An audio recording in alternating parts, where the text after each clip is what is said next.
Welcome to another episode of Wrestling Tonight, covering all things pro wrestling. As always, live from No Sale Studios, I'm the Ace of Tavern, Acefield Retro, and joined on this amazing Monday with the one bad Chad himself. What's going on, dude? Not a whole lot, man. We have some news, guys, but is it just me, or is like the news cycle slowing down just a touch? Like, I'm used to like Vince McMahon allegations and companies being bought out, and like, man, give us some more news. I hope they're not like buckling down and keeping all the dirt sheet rats out of their business, because that keeps our show flowing, guys. But we do have some good stories. We have some fun stuff, but kind of light on the big impactful news. I feel like death by 1,000 paper cuts type of news here, where it's just, we get some big stuff, of course, previewing events. But I think, like you said before, we're a little bit numb to what an actual significant news cycle is in wrestling, because 2023, and I mean, believe it or not, we are approaching the end of 2023. We'll remember it as one of the more significant years in wrestling history, news-wise, I would say. Absolutely. Like, what all happened? I mean, you had the Vince McMahon stuff. You had WWE being sold, which was massive. You had, was ROH bought it? No, that was the year prior. Yeah, Jay Briscoe passed away in the beginning of the year. Jay Briscoe, man, just Bray Wyatt, like a lot of crazy big news this year for sure. Yeah, and also at the top of the show, I just want to give our thoughts and condolences to Matthew Perry's family. I heard that news dropped, and man, a piece of your childhood died a little bit here. 54 years old, gone way too soon. So those are the fans and family of him, and condolences go out to you guys. Yeah, pretty young, man. I mean, I just turned 40, so 54 seems, I'm knocking on the door of 54. So that's a tragedy to lose Matthew Perry. A lot of Friends fans out there are sad today. So thinking of you guys. Absolutely. So let's transition into our big story number one and talk about an interview that happened with two powerhouses in the fighting area. Big stories.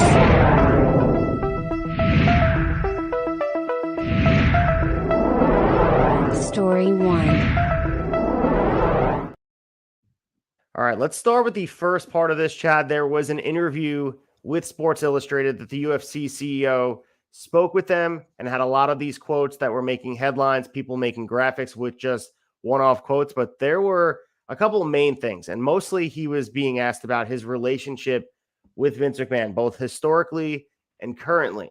So we know these guys have been on opposite sides of the fence. And when WWE was void of any competitor, UFC kind of slid in there.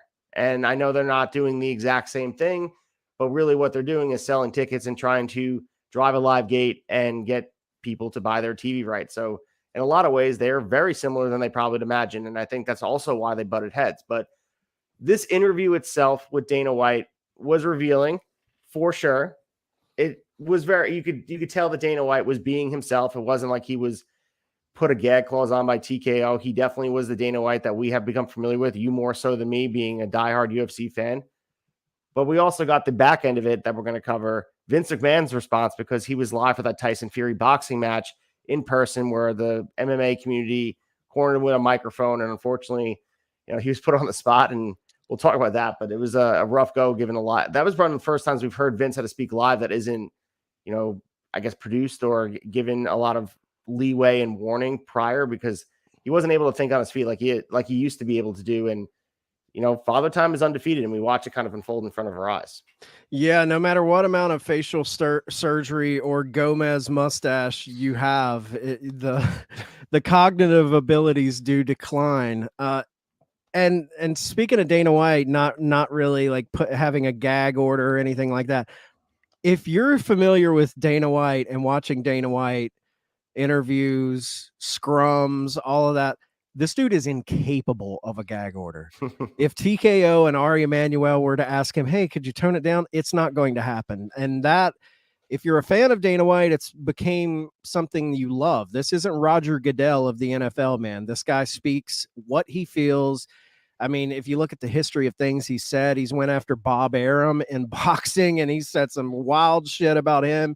So Dana is always going to speak exactly what he feels. And, to this story of him speaking on Vince McMahon, that's kind of what makes these two guys so interesting, is they are cut from the same cloth. Like, guys like this do not get to the point they're at without having that killer instinct in them, and having that, I'm going to say what I feel and speak my mind. There's a lot of history here between the two of them, and Dana speaks to that, but there's so much tied in with them too. I think I've mentioned it before on Wrestling Tonight, but when the Fertitta brothers bought the UFC in 2001, I believe, with their parent company of Zuffa, Frank and Lorenzo Fertitta brought Dana White in as their figurehead, as their president, and they modeled their entire restructuring of the way UFC does business off of WWE and how Vince built that company. They were modeling everything they do off of WWE, and that's not fans just looking and saying, "Oh, they're copying." They have said that in interviews. They have been very transparent that they were following the model that WWE laid out. Now, if you know UFC, Zuffa bought the UFC for $2 million, man. $2 million. And they flipped that shit.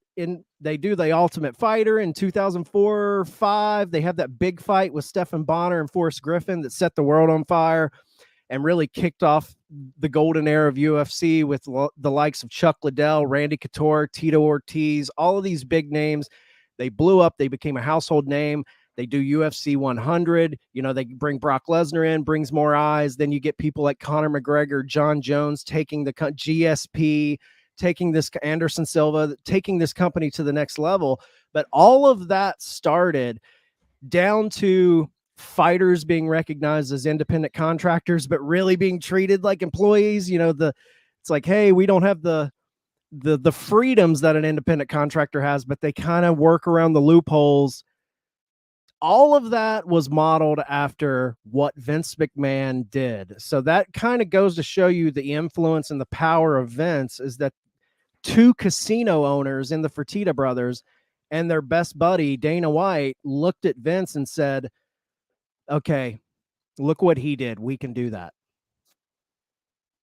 So this quote here was, "My history with Vince isn't a good one. He tried to fuck me so many times for no reason whatsoever, except just to fuck me. But that's in the past. Now that Vince and I are allies, no one's been in a better partner than Vince. He continues, since day one of the deal, it's like I'm dealing with a different guy. Goes to show you, when you oppose him or he thinks you're opposing him, the guy who comes after you blindly, once you're aligned, Vince is an incredible partner." He also said, "We've probably spoken on the phone 20 times since the deal. It's all added value conversation with Vince doing work and raising the bar for both companies." This was interesting because we usually have only the side of WWE, the victor writes the history books type of stuff. UFC still standing, WWE still standing. Now they're on level ground on the same side of the fence. And Vince referenced this because someone did, one of the reporters at the MMA, the MMA magazine or whatever was the media outlet, asked him about, fucking him or reaching out. And Vince says he doesn't do business like that, which we'll cover in a sec. Yeah. It's very interesting. And Dana White made it clear. He didn't, I would like someone to ask him more of given a specific example. And I know people probably can make assumptions, but I would like to hear what would be Dana White's example of it. Is it running parallel to your events? Is it trying to prevent you from having, your ability to run a certain arena, something like that? But Dana White would be the guy to get the answer from. And it would give a lot of clues about the other underbelly of wrestling that goes on that we don't even hear about, never heard about, the Vern Gagne's of the world that used to put stifle on any company trying to come up. Yeah, I feel like if you ask Dana those questions now, Dana is going to say what Dana says, but I think now that Vince is in his corner, he might temper his reactions a little bit. But if you have been following Dana for a long time, I mean, I used to watch his every scrum he did because it was always so compelling. But I remember, man, because I'm a lifelong wrestling fan too. I remember when he would bring up Vince trying to screw him. Like, this all comes from, like you kind of mentioned it, working with arenas to try and keep the UFC out with some of that. The entire Brock Lesnar situation, trying to when they were both vying for Lesnar and the contract situations there, down to counter programming them. There were. Because you got to think, when UFC was really trying to make waves in like 2005, 2006, and really starting to try and grow the business, WWE was kind of hitting a stride around then. Like that you're coming out of the Attitude Era. They're getting a little more steam behind them. So, and not to mention, Shane McMahon, he was in the running in 2001. I believe Shane McMahon even tried to purchase that company, and the Fertittas bought it out first. So, like there's even down to when the company sold in 2001, it was a McMahon on the table too, trying to buy it, and then the Fertittas got it. So it's very parallel to, if you look into the history of Ted Turner and Vince McMahon, how their rivalry went way further back than just the initial Monday Night Wars. Like the rivalry of Dana White, the Fertittas against the McMahons goes back further than what you even expect. So he had said that his relationship with Triple H and Stephanie has always been great behind the scenes, but the story of the change has been with Vince. And he finishes with the quote that was the most, I would say, entertaining one, the one that was making most headlines and the most, conversation driving type of thing. He said, Vince McMahon, man, he's an absolute savage. Even with the stuff that went down with us in the past, I respect it. I love killers. He's definitely a killer. He's the Michael Jordan of the business world. So that's what's been popping up. You see this pop up. And you can make the argument about what he's done, and you want to consider Michael Jordan being the best basketball player of all time, winning instinct, the ability to work in the clutch and get through situations with adversity piling up. Like that is Michael Jordan, and we call him here on the show Teflon Vince. It's amazing, especially with Shot Nostalgia as recovering through from 1985 all the way through 1989 now. Just what the company was built from, and really road mapping what professional wrestling would be, cutting down the trees and building the roads. Like that's the type of stuff that Vince was able to do. And dude, him saying that line, I mean, that's a very clickable headline type of line. Vince, man, he's an absolute savage. That's not revisionist history from Dana either. Like now we're partners, so I'm going to put this guy over. If you like in past interviews for years and years and years, anytime Dana would comment on Vince, there was a big touch of respect. He would never go after the guy too hard. I remember vividly one of his quotes. Somebody asked him about something kind of shady business counter programming that Vince did to him, and Dana just kind of laughed and said, Vince is a wild man, dude. Like he wouldn't come out and disparage him. And that, not to say, well, business guys aren't going to do that. Like I said prior, Dana White completely disparages the likes of boxing promoter Bob Arum, boxing promoter, former boxer Oscar De La Hoya. He goes after them like very, very hard with no respect, where Vince, he's always had a level of respect for him. And to one of the quotes you said earlier, where he said, since day one of the deal, it's like I'm dealing with a different guy. It goes to show when you oppose him, he comes after you.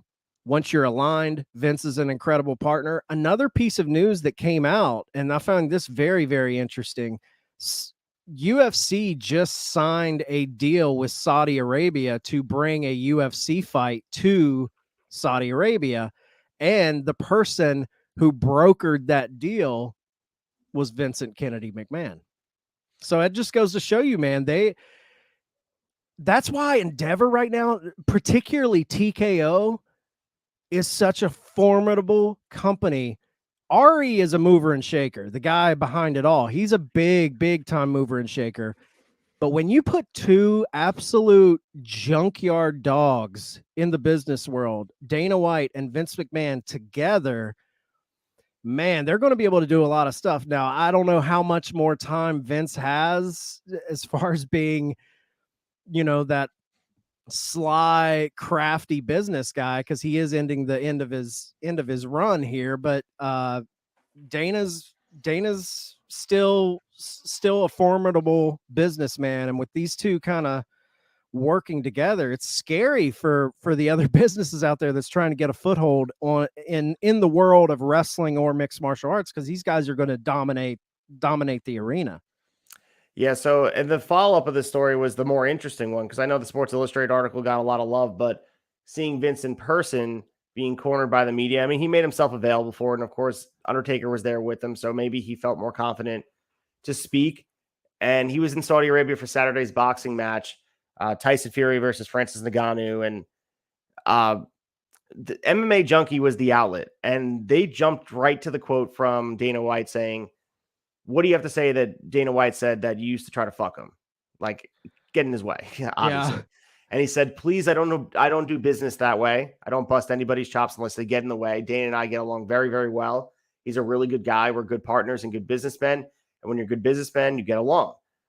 So a couple of things came out of this as well, outside of him just kind of revisionist history type of stuff. And Vince McMahon looking like he's lost at sea. Like he just looks like he doesn't have his bearing straight. And I don't mean that in a disparaging way. He just seems like he should not be front-facing media at all. I think that's why Endeavor has pulled back from having him kind of the front and center. They put it on Paul Levesque. I think that's partly why they can see Ari's smart, man. You're not going to put a guy out there who's any way compromised. He 100% looks compromised, and he slipped up on some words. He called Crown Jewel Crown Prince twice, and that's not the Vince of old, man. Like, Vince was sharp as a tack. He was able to. What would happen, Ace? What would happen if Corey Graves fired accidentally called it Crown Prince? Fired immediately. Fired, and like just the standards they don't apply to him now, obviously, and he gets a lot of leeway because of who he is, and like we said, got to put him in a position to be successful. He is the figurehead. He is the godfather of professional wrestling. Treat him that way. Don't put him in spots to expose him. I think the fact that he was even allowed to be asked any questions by MMA Junkie, it was a bad move by them. Where is the PR team of WWE or TK or someone getting in the way and say Vince is not taking questions that are geared towards that interview, or he'll shake your hand or take a picture with you, but that's it. Right. The other thing with Vince, and this has nothing to do with Dana, he reiterated multiple times. Well, I guess it has to do with Dana too, that Saudi Arabia is their home. He said it multiple times in his interview. It's our home. It's our home. And when you mentioned the dangerous alliance between these two guys, the fact that they're sitting in the same camp now, plotting with each other. I know Vince's time as that shrewd businessman able to undertake a whole bunch of things and get things done it's looming. The clock is running down on it. But the fact, when you remove the fact that you have personal scruples and values that prevent you doing business with Saudi Arabia, and you take that away, where both these guys clearly can separate business, personal feelings, and whatever else is going on in that country and their government, they're able to separate and do business. They see the financial gold mine that is at the horizon, where it is leading sporting. It is, of course, there's millions of dollars, billions of dollars being thrown at these entertainment sources, where you're watching Live Golf, we're watching UFC, we're watching boxing, we're watching WWE. All these places they're focusing in on Saudi Arabia. Riyadh is going to be the focus of this event, which started as a one-off showcase for them just to have wrestling that didn't live in canon. To me, now we're seeing Crown Jewel be presented in a way where they're telling meaningful stories on their end of things and paying things off at this show, where as a WWE faithful fan, you have to watch it. And it's showing that this is going towards, even though Saudi Arabia, we cut the story here in the beginning of the year, where that was one of the other bigger stories, that they were rumor and innuendo that wound up being false, that Saudi Arabia had purchased WWE.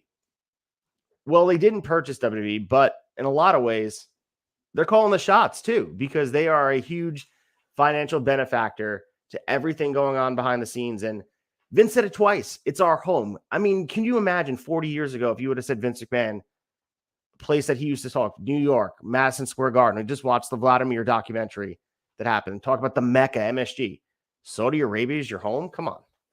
Yeah, it's a whole different political discussion when you talk about Saudi Arabia and how they are really kind of whitewashing their kind of resume on human civil liberties and things of that nature, right, with getting involved in sports and trying to legitimize themselves on the global stage through Live Golf, through bringing these big events. I mean, they even were in the running to buy F1, Formula One racing, and I don't think they didn't get to pull the trigger on that, but they were in the running for WWE. And if you believe the reports, Ari Emanuel gave an interview, I believe this week, where he talked about, he kind of alluded to that Endeavor is taking, they're keying up for potential suitors to buy out Endeavor. What does that mean? Like, now the parent company that owns TKO, UFC and WWE, they're kind of prepping where they could do a business move where a big time money buyer comes in and takes Endeavor over. Now, Saudi, we're not talking about money from a American business point of view, where I feel like you've got to get your investors in, you've got to get backers in, you've got to really pull strings to get all of this money together to go buy something. When you're talking about the Saudi family, the Saudi royal family, that's unlimited, untapped money. Like, they have money that we can't even think of, like, I feel like they could totally come in as a silent backer. Now, if you remember the UFC, when it was bought out, they did a deal with the United Arab Emirates where they owned, I want to say like 2% of the company at one point. I don't know if that was ever bought out, but they were not opposed to bringing in outside international people to come in and put money into it. So I think that's on the table, dude. Saudi could get their hands into this a little deeper than they do right now. Everyone now kind of looks at the Saudi deal as like, well, they pay for a certain amount of events and WWE comes over there. And like you kind of alluded to in the beginning, this deal was Crown Jewels. The events over there felt kind of like an afterthought, like a novelty show. But now Crown Jewel factors directly into the main storylines from a big point of view. When they first started doing shows over there, I think the fan consensus was kind of like, we can miss this show. We don't need to see it. Now, like you said, you have to see it. It's vital to it. And the money is flowing because you see the likes of Shawn Michaels coming out of retirement to take a payday. That horrible match with Undertaker, Bill Goldberg comes out to take a payday. A lot of guys, that Saudi money is luring people out because they were wanting, those type of guys. I think they even wanted Yokozuna, which we kind of always allude to, but it's crazy, man. Like it's hard to really look at this because from one end you're looking at it, I think Vince and Dana have a very forward focused view of business where it's just about the dollar. They're not looking at the ethics of it. They're not looking at the morality of it.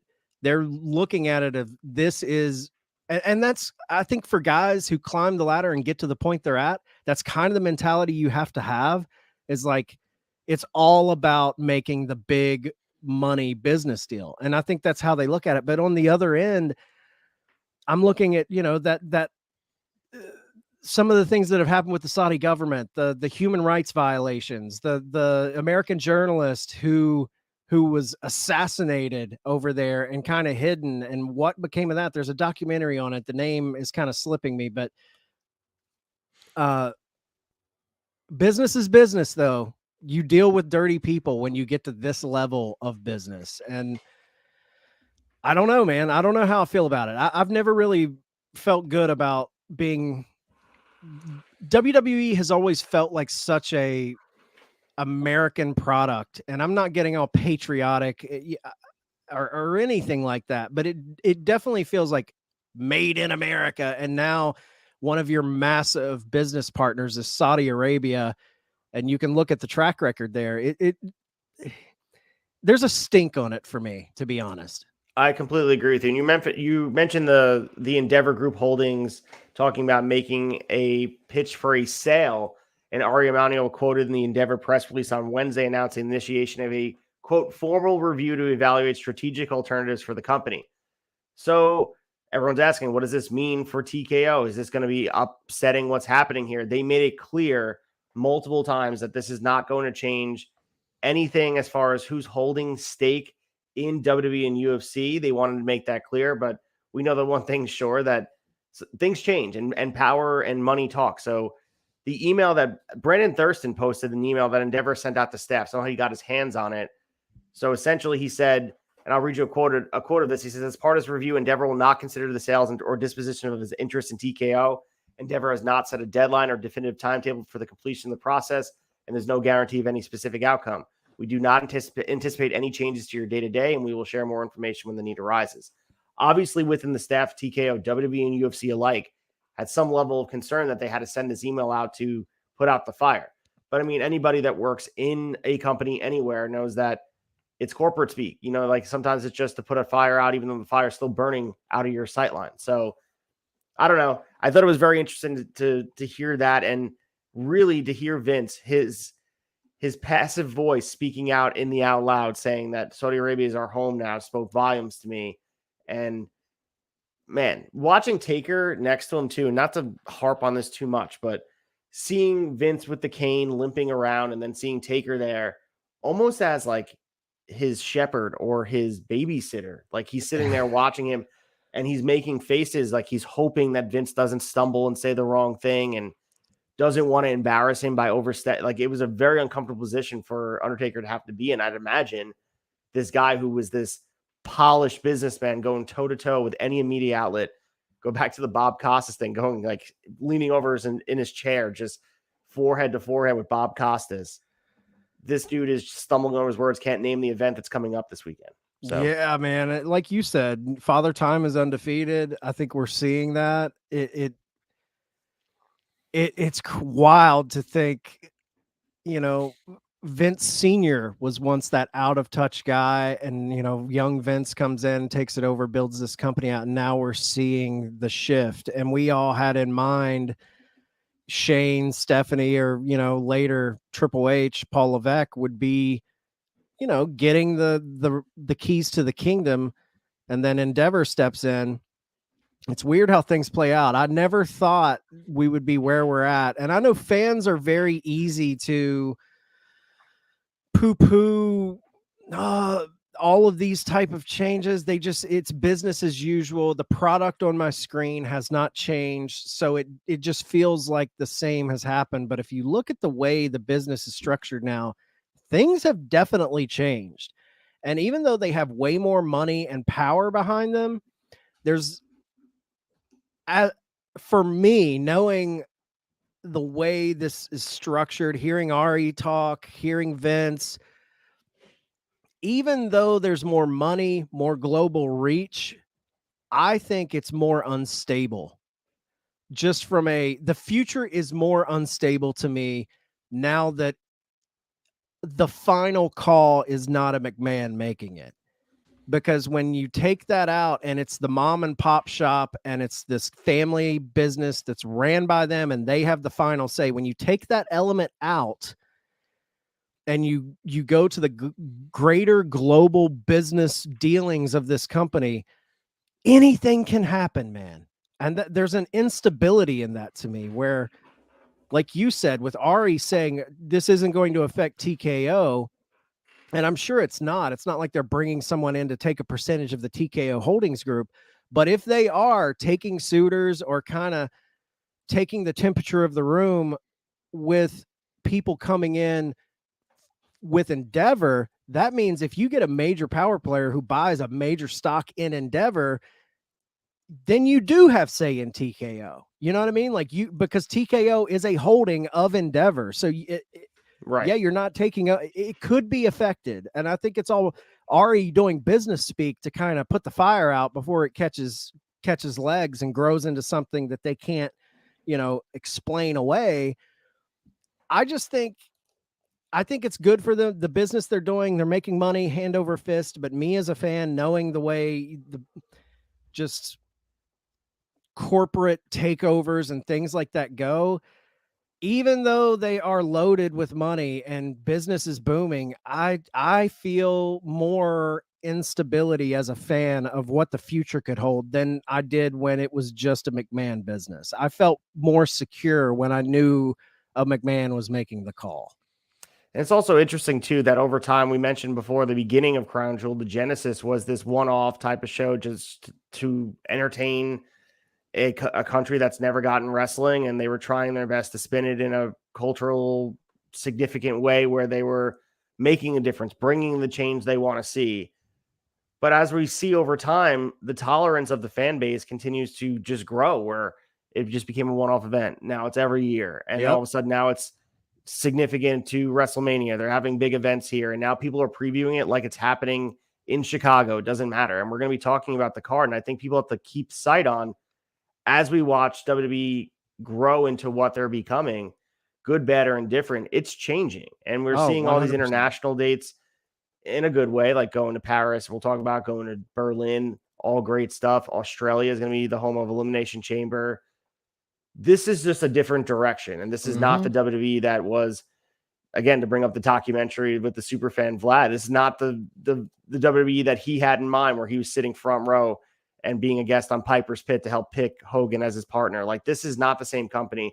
And again, things change and all that, but the biggest piece is there's not a McMahon at the forefront to control it, because now it's out to sea. And you mentioned before, if anyone comes in with the business holdings and someone gets a hold of a controlling stake that has significant say, at any moment, that person could pull the plug or change the direction or decide to stall. So like, that is really scary waters. And maybe they're confident that the relationship will stay steady and it will continue to hum behind the scenes. That's the other thing. Like, that's this year, the beginning of this year, everyone was worried about what it would be like on a day-to-day. And when you turn on Raw, you turn on SmackDown, it's not in your face. It's during times of the year like this where you start to question, really, when Vince McMahon says Saudi Arabia is their home now, and they're talking about the Saudi Arabian government and how beautiful the facilities are, and it's the future of sports. And I don't know, man, it's just, it doesn't sit right with me for sure. It doesn't sit right with me. And fans are very short-sighted.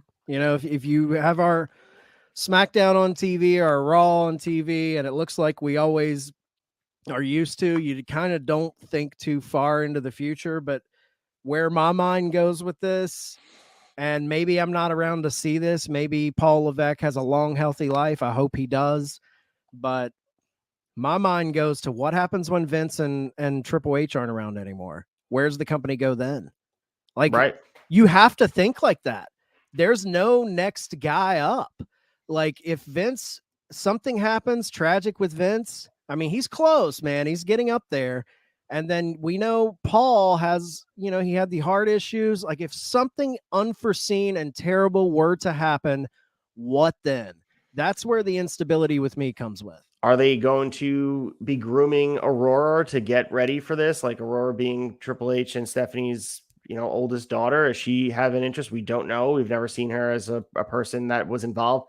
Declan McMahon talked about being involved in wrestling, but of course, like, time is passing. It's a business you kind of have to be in from the initial. I mean, we watched Stephanie and Shane grow up in the business, and eventually, I mean, part of Stephanie's learning process was being a child, like living there day to day, breathing it. This is what wrestling was to her. And there's a reason why she's not really involved anymore. I think she probably doesn't maybe agree or have the same type of mindset that this is the company that she felt passionate, because that's one thing about Stephanie that people forget. Because again, this is just like we're in a time warp now. 2023 has completely just blown past us. Stephanie, her passion for the brand of WWE, that's really what was at the forefront of every conversation she had. She wanted good to be driven from the company. Yeah, because like, back to, just not to go on and on about it, but back to the instability of not being a McMahon-led company. To me, it always felt like, okay, Shane, Trips, and Stephanie are going to run this, and then when they get up there where Vince is at now, they'll pass it down to Shane and Stephanie's kids, and then they'll pass it on, and then the train will keep rolling. That, dude, when the McMahons that are in control now, and Levesque being one of them, married into the family, when they're gone, I don't see some Endeavor bigwig being like, let's brush up Declan, let's brush up their children and have them step in. No, they're going to go to I feel like that's going to be their way to get out of this situation. I don't know. It's unstable to me. Yeah, well, we'll continue to see it unfold over time. And like, again, we're seeing all these events happen overseas, elsewhere, Saudi Arabia being one of them. We'll preview in one of our bigger stories coming up. But let's get to big story number 2. This is an event he will be at, but he won't be at many more. Big story 2. I love this picture. So WWE Universal Champion Roman Reigns won't be in action at Survivor Series next month. So in the latest edition of the Wrestling Observer newsletter, Dave Meltzer reported that he's not scheduled for the event. The event is taking place at the Allstate Arena in Rosemont, Illinois on Saturday, September 25th. And we know he's defending this Saturday, November 4th, a crown jewel against LA Knight. And after this match in the beginning of November, his next match won't be until Royal Rumble. So to me, missing a Big Four pay-per-view, it's kind of egregious to me. I just don't understand. I understand limited schedules and stretching out storylines and trying to make people an attraction. People can, whatever, frame it the way you want to frame it. This is a Big Four event, and maybe they don't view Survivor Series that way anymore. Maybe Crown Jewel is their other big event, so that's why he's there. But this is pretty wild to me, and I think conversation is going to happen over time, and maybe as the calendar continues to tick away, we're going to look past this and say people are going to forget there were big blocks of time where he wasn't here defending the title. But to me, that damages the reign. It really does. Like, it really damages this historic reign he's been on. He doesn't have to defend it every month. He doesn't have to be wrestling on SmackDown or Raw. I agree with that, but this scheduling stuff, it's troubling. Like, for your main champion, undisputed WWE Universal Champion Roman Reigns, he's your biggest attraction. You have this storyline with the bloodline that is ebbing and flowing. It was the hottest thing in all wrestling, and you're creating new stars, and he's going away for 2 months at a clip. It's not a good thing. I think this schedule has already shown that it's hurting the story. I'm sorry, the bloodline story has fizzled. It has. Like, it just has. They have used, what I don't like about it is they're using this grander story, and you've got the fans that come out and say, oh yeah, but you know, there's moving pieces and there's moving parts and all of it. Like, they're using the story as a cover to his absences, and it's showing that he needs to be there. When Bloodline was at its hottest, I'd say this time last year, when Sammy was involved, and you know, it was just the premier story in wrestling. It was like that because Roman was there. You know, for the most part, he was there week to week, and people were tuning in. The further he gets away from this story, and I know he always works his way back in. I know they have Paul Heyman come and kind of be his mouthpiece to kind of remind us that Roman looms, but Roman isn't there. And when Roman's not there, I feel it. And I think him not being there and him not being directly week to week in this story, it's weakening the story, and it's weakening the legacy of this run to me. And I know everyone can say, oh, Hogan never defended. I'm not asking for Roman to be defending the title every SmackDown. I'm not even asking him to be defending the title every pay-per-view. But you got to be like and I understand absence makes the heart grow fonder. I understand that you want him to be a spectacle when he shows up. You want it to be special when he shows up. And there was a level of that with Hulk Hogan during Hulkamania. But at the same time, man, there's a fine line you walk between absence makes the heart grow fonder and forgetting about it and just not having that fire under it. And it doesn't feel hot right now to me. It hasn't felt hot for a while to me. I feel like I know people try to explain it away. The way they brought Jimmy back into the bloodline feels wrong. I feel like that was a major misstep that we were kind of well, let's see where they're taking it. Well, we've had time to see where they're taking it, and it doesn't make sense. It's not working. And I think this is all they're having to lean on that and keep Jimmy involved in the angle, in the bloodline. They're having to lean on that because of Roman's schedule, that he's not around. Now, we know when he restructured his contract or re-signed, whatever he did, it was said that it was going to be, he was going to be taking more time off. I don't think we saw it happening to the level that it's happening at, where he's missing Survivor Series. So Crown Jewel happens at the very beginning of November, this coming weekend, and I'm sure he'll make a pop-up here or there on SmackDown, but you mean to tell me the next time we see him in a major PLE is Royal Rumble? Are you serious? Well, before this, the last match he had was against Jey Uso at SummerSlam, so there's been a big lapse of time since he's wrestled on a TV event, where, I'm sure he's wrestled on a live event. I can go back and look. There's been those scattered appearances he's had at house shows. But, the issue here to me isn't even Roman Reigns. It's the championship being off TV. 100%. So if you, again, going back to the booking and long-term planning, and if you believe that Roman's going to need to work this schedule for whatever reason, he's entitled to it. He's earned it. This is part of what he's negotiated. He's that valuable where he can have the schedule. My issue is that right now, the WWE Universal Championship is not on screen. And to me, you can make the argument, one of the mechanisms put in place was Seth Rollins' Consolation Championship, and they've tried to make it a work rate title. It means nothing to me. The title that needs to be here, the title that Cody's chasing, needs to be in front of him. And again, this is your sign as ever. Get the goddamn title off Roman then. If this is going to be what the path is, we have to wait till the Rumble. Unfortunately, and we'll preview the card for Crown Jewel, I don't think LA Knight's the guy. I don't think I want him to be the guy.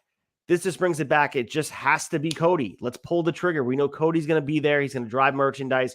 He's going to drive gates. He's going to get people in the building for live events or otherwise. This is a guy that the title should be on, and he'll be there on a weekly basis. We can't get in the habit of having the championship not there. It's not the wrestling I like to see. I just don't want to have the title not in front of us, because going gaps of time from jumping from SummerSlam in August, beginning of August, by the way, to beginning of November, and then we don't see until the end of January wrestling. That's what happened to the 30-day defense rule. Adam Pearce, Nick Aldis, I'm looking at you guys. Come on. 100%, man. And man, this is really showing the hypocrisy of the fan base, because I remember when Brock Lesnar was holding one title, people bitched and complained. He's never there. He's a part-time champion. He's holding up the belt. We need the belt there for the story. Where is he at? There was tons of complaints. And now I just see people. There are people out there that are getting upset. I think the groundswell is getting bigger than we actually realize. You're seeing a lot of people being negative about it. WWE fans too, not just AEW haters. But I do see a lot of apologists coming out and saying, yeah, but making excuses. I'm like, this is worse than Brock. He's not holding up one title. He's holding up two titles. And the storyline that he's tied in is suffering for it. There's a lot of they have all these moving pieces, and AEW is doing the same thing with MJF. They have a lot of moving pieces in that Better Than You Bebe storyline they've got going. But the difference is MJF is there every week. MJF is tied up in this story with all these moving parts, and he's working more than he ever has. He's having more matches than he ever has. Now, I know MJF is nowhere on the level of Roman Reigns as far as time in the business and stature, visibility, all of that. I get that. But I'm just comparing one company's top guy to the other company's top guy. And in that sense, I think we're seeing that when a guy is there week to week, putting on matches, being involved in a story, fans are gravitating to that top story in AEW, because we know every week we tune in, we're going to see our guy, we're going to see our champion. And now with the Bloodline story, it's kind of taken a back seat. It doesn't feel like the premier storyline that we're tuning into, because we know the chances are Roman won't be on the show. And man, if do you think they wait till Rumble and he comes back, and then from Rumble to Mania we get him? Like, he's taking all this time off to queue up for this run he's going to have during Mania season from Rumble to Mania? Or do you think he comes back to Rumble and he's kind of here and there? I think he's got to be there. If the goal is to give it to Cody at WrestleMania 40, I feel like he's got to be there week to week to build that even more. But at this point, I don't know what kind of stroke and power Roman has in this contract, but it leaves a lot to be desired for me. And full disclosure, I've never been like the biggest Roman Reigns fan, but I am a fan of the turnaround he's made. I think the tribal chief and everything he's done with that is absolutely incredible compared to what he was doing. I think he's reinvented himself and he's made himself a major player, and he is the John Cena, Hulk Hogan of our day. But when you're not there, man, he could be bigger. He could be running away with top star, but this schedule for me, it leaves a lot to be desired. My more concern is of the legacy of this championship reign. And again, WWE revisionist history is going to be out there, and they're going to look past the days that he's champion, and they'll act like he was there every week. 10 years from now, when they look at this run, the number's the number. No one's going and looking at the books and auditing Pedro Morales's or Bob Backlund's run as champion and going through the days, how many defenses in between. But at least play the game a little bit, guys. Like, at least play a little bit of the game where you want to limit his appearance on weekly TV, that's fine. But let's have championship defenses on pay-per-view, especially at Survivor Series. The guy needs to be there. The title needs to be there. Here's the difference. Here, not to cut you off, Ace, but here's the difference in between compare for us, me and you, and fans of our age. Here's the difference with Bob Backlund and Bruno and us being like, was he there? Was he? That's history to us. We weren't there to experience the day-to-day of missing them not being there. We're experiencing Roman not being here, so it hits us harder, Yeah. And for young fans, they will look back and be like, man, Roman had a 4-year plus run. Wow. But we're here saying, we'll be the old codgers saying, yeah, but he didn't defend the title. It's the history of it.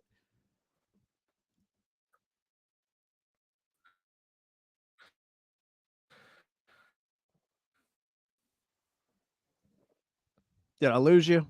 As we continue to go through this, he has the ability. I'm still here now. You got me? Okay, yeah, I got you. The thing with Roman, as we continue to go through this, is setting the stage for Cody Rhodes and making sure he's ready to take that crown and feel deserving. Like, there's a lot of weight on this title reign that he's carrying with him. That's why you can't have him drop it to LA Knight. You can't have him drop it to, I made the argument it should have been Sami Zayn last year, or earlier this year, I should say. But you couldn't do it then, because I was always told the bigger journey, finish the story, get to the part you want it to mean something.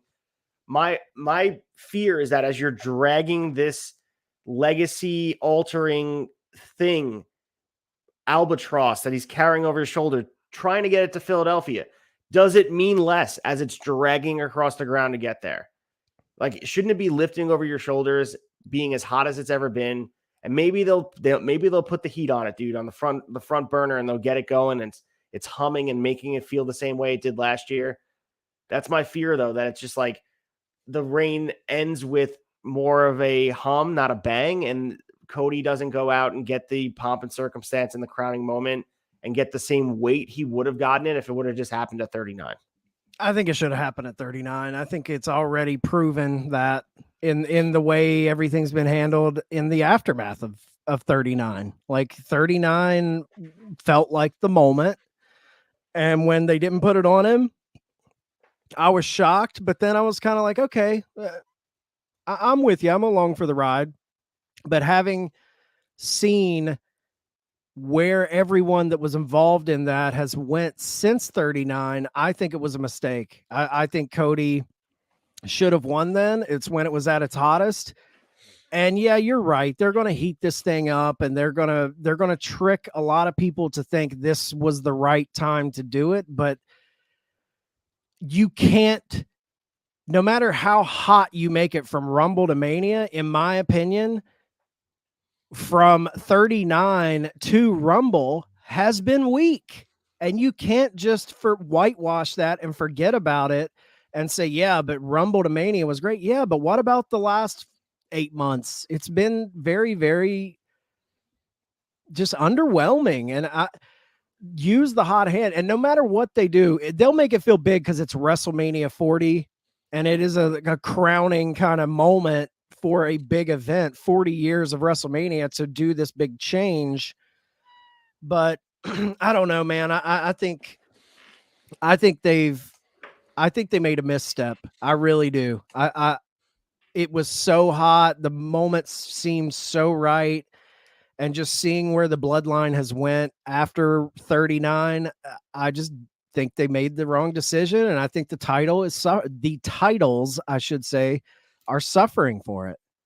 Yeah, and I think also if you look at this, use the analogy of a home cooked meal. This was once a beautiful sauce out of the stove for 15 plus hours, just like you're adding garlic and then letting it simmer and all that. We've essentially taken that sauce that's a beautiful tasting sauce. You freeze it. It's fine. You can reuse it for another time you want to make pasta.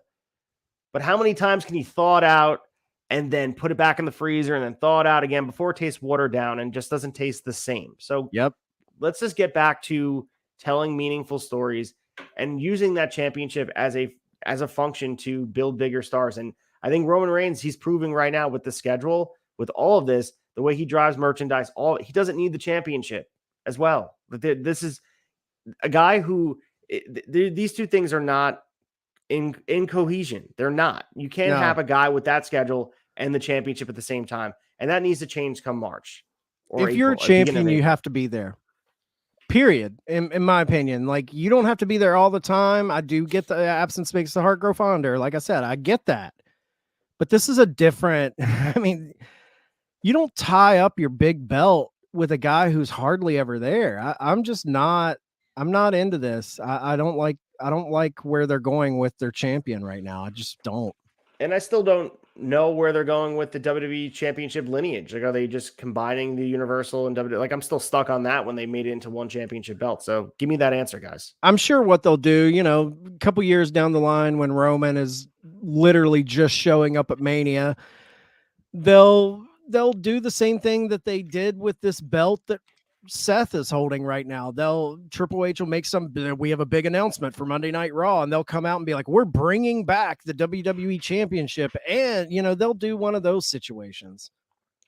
Well, that being said, let's preview Roman wrestling and defending his championship this weekend coming up November 4th in Riyadh, Saudi Arabia. Big Story 3.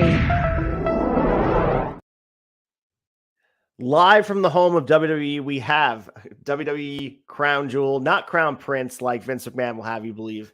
We are having a lot of championship matches, and I think we should start with the one nice segue. Let's start with the undisputed WWE Universal Championship being defended. Roman Reigns against LA Knight. And this is very interesting because, of course, LA Knight is very hot right now. You can make the argument he definitely got himself back to the point where he was as hot as he was in the beginning of the summer. He's kept the pace. He's getting reactions. People want a title change. They're going to be cheering him. They're going to be living and dying with every near fall. But really, you could kind of Control-C, Control-V, everything like you go into every Roman match that's happened since he's had this reign. The Sami Zayns, the Jey Usos, rinse, repeat.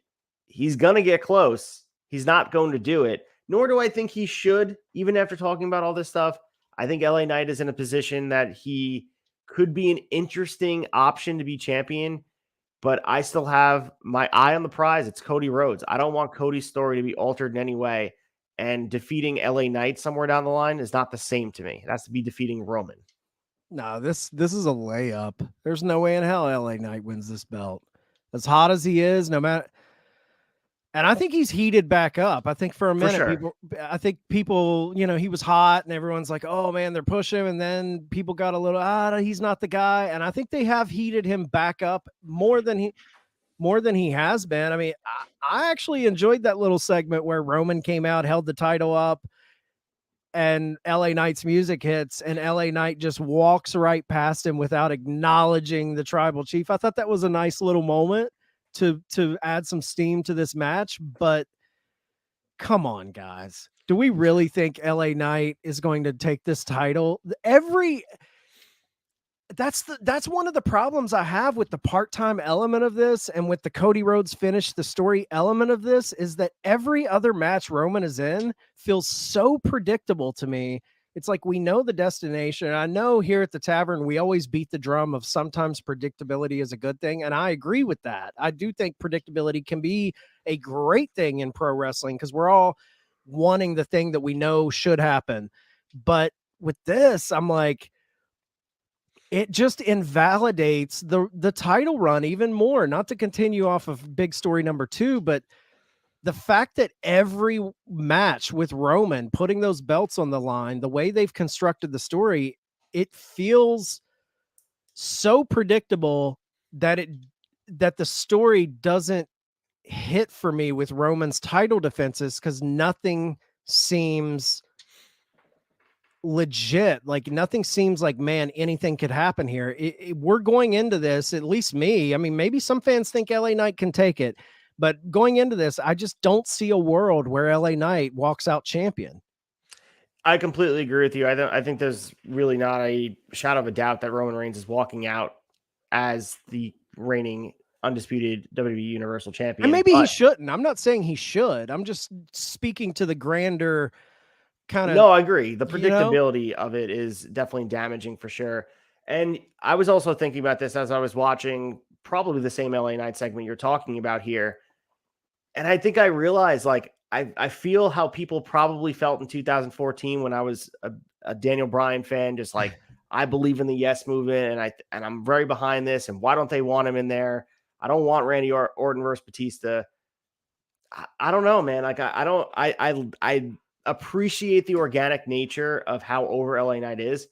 It's just not for me. Like, I just think I realized that. And I in this scene, like, I don't know if I want a better launch point for him, because jumping from really getting involved in like kind of upper mid card stuff, not winning the Money in the Bank, kind of falling short of all these other things, and then jumping straight to Roman feels excessive. It feels rushed to me. And I want them to capitalize on guys that are organically over. I just think stepping up to the plate against Roman Reigns could be a death sentence. And maybe that's something that they want him to face adversity as a character to see if fans rally behind him. We know in WWE, they love to build sympathy for these baby faces by having them beat down. They run that trope over and over again. But yeah, he doesn't feel like he's at that level for Roman Reigns. And I hate to say that, but I think he'd be more equipped for wrestling as Seth Rollins for that other championship, or even Gunther. Like, I think he'd be a perfect guy to dethrone Gunther as the IC championship. This just feels like you're stepping up just to get a shine from Roman, have some near falls, you hit your finish. Everyone thinks you won, but no, Roman cheats, he wins, and then you hope that LA Knight comes out unscathed.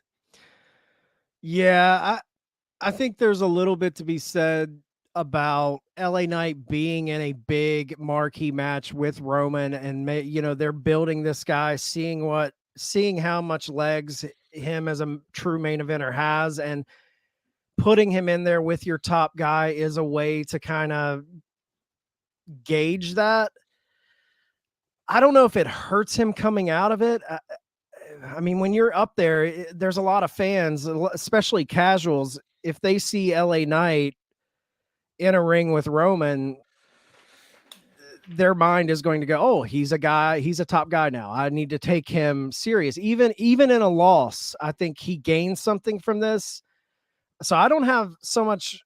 I'm not a big LA Knight guy either, but to me, the issue with this is just how there's no heat on this title anymore. Like, everything seems so predictable and I do think Cody taking it from him is the right move. It's just when you're long playing that and you've been long playing it for so long, it makes every other thing revolving around Roman and that belt seem so inconsequential. That's the major issue I have. I don't have as much of an issue of LA Knight being in the ring with him as I do that it feels like it has no stakes, because I don't believe he has a shot of winning. So if you look at the trail of the bodies from the momentum that was damaged, I mean, go down the list: Drew McIntyre, Sami Zayn, Kevin Owens. I mean, Logan Paul's a one-off situation, but those guys, I mean, Drew McIntyre being an egregious version of it, he has this. It took him a while to get back to where he was. I mean, then eventually he was teaming with Riddle. It seems like he's finally back on track where he potentially will cover his next match here. He's back in that spot where he should have been, but it took him it took him a bit here to get back to that level. And I'm not saying the same thing's going to happen to LA Knight. And I think the rise to the card has been organic. And I definitely appreciate that. That is something I want to make sure I'm an advocate for, that WWE should be listening to the audience and getting behind guys that fans organically want to see in front of them. But it almost feels like they're playing with the emotions of the fans by putting him with Roman and knowing everyone knows the result, but they're like, we're going to tease you here that we're going to give you what you want, but we're going to still do what we want. That's like the game they play.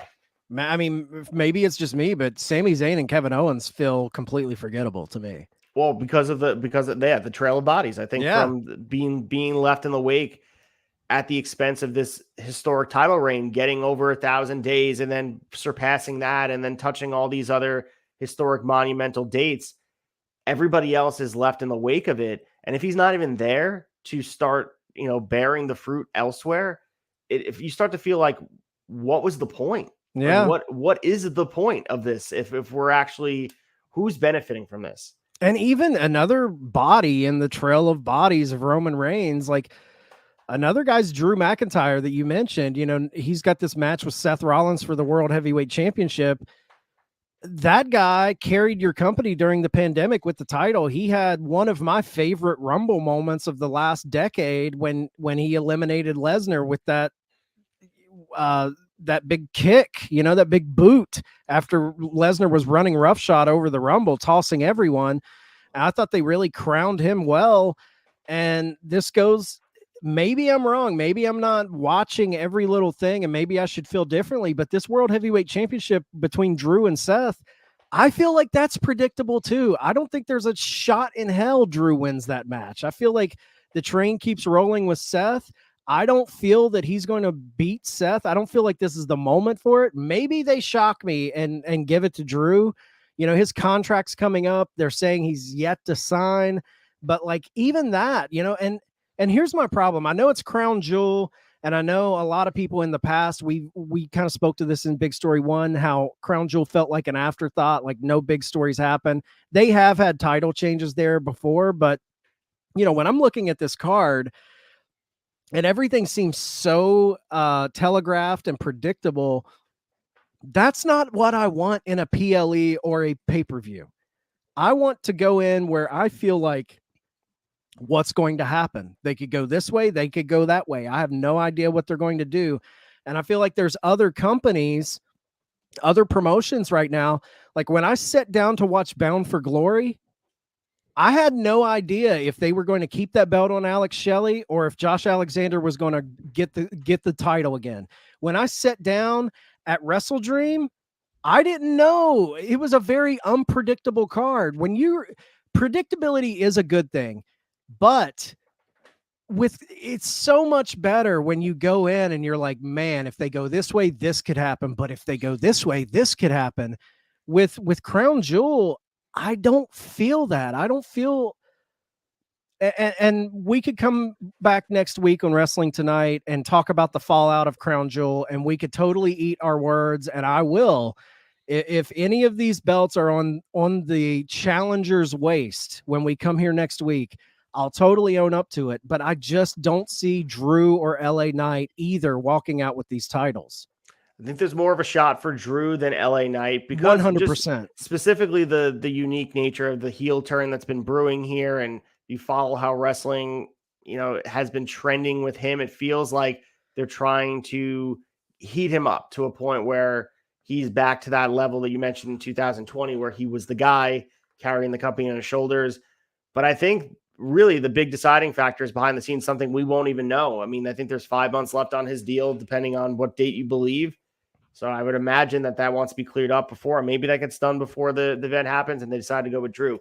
Wouldn't shock me, only because I've been thinking Seth should have lost the title a couple times. But Drew as a main eventer sign me up for it. I think he needs something like this, and he could be just what this championship needs. I agree, but I think there's two major things at play here. when I look at this match between Seth and Drew, two major things are at play.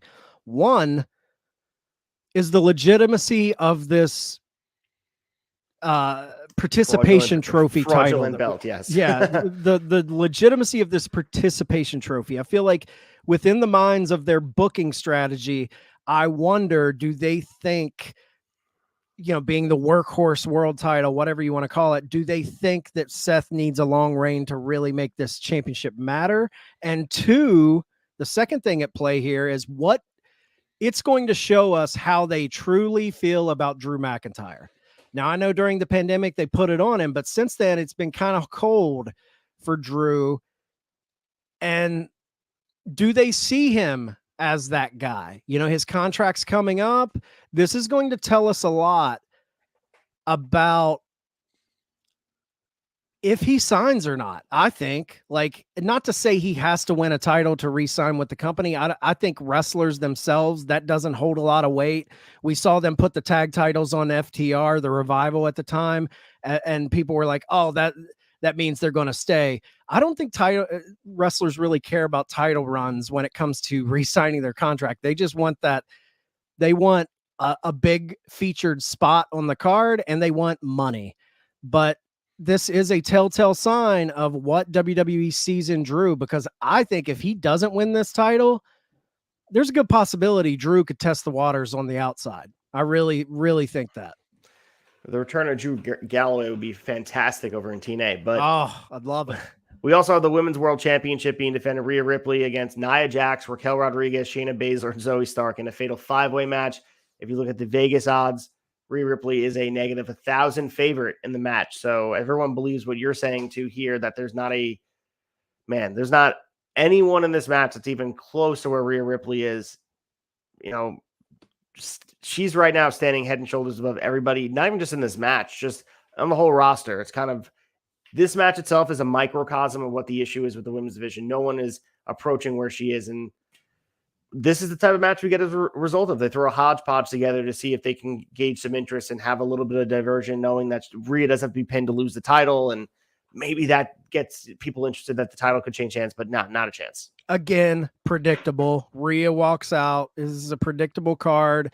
She walks out, and fans out there, keep the same energy with this match. Because every time AEW throws a fatal 4-way together for the women's world title on a pay-per-view, I hear everyone come out of the woodwork and bitch about they haven't built up a person to justify a one-on-one match. They've got to throw these 4 and 5 fatal 4-ways, fatal 5-ways into this. WWE has the same problem. WWE's women's division is ripe with more probably seasoned talent than AEW by a mile, but they book the same exact way as AEW when it comes to the women. They don't give them stories like they do the men. We end up in these situations with a hodgepodge of people. Nia Jax, Raquel Rodriguez, Shayna Baszler, Zoe Stark. I know who these women are, but who are these women? There's no character. There's no story attached to any of this. This match feels like an afterthought. This match feels like, oh shit, we've got to put a women's world title match on this. What do we do? Both AEW and WWE are both suffering from the same thing, and that's that they don't give the women time to dive into deep storytelling. They feature women. They have women's matches. They try to play fan service in that regard, but they are not giving us compelling week-to-week, deep-rooted stories. That's what we want as fans. That's what gets us invested in characters, and they're not doing it. The only company giving time to women right now from an American promotional standpoint is Impact Wrestling, TNA. That's the only company that give women good, deep storytelling. I don't care about Rhea even. The only reason I care about Rhea is the Dom Judgment Day thing. I don't care about her because she's had these interesting, deep-rooted feuds with rivals. There's none of that. It's all service with Dom, and that, if you're building your female star and it's not from feuds or rivalries, how much legs does that really have?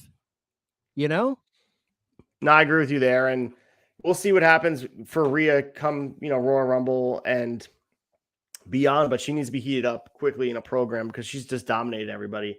We also have John Cena versus Solo Sikoa.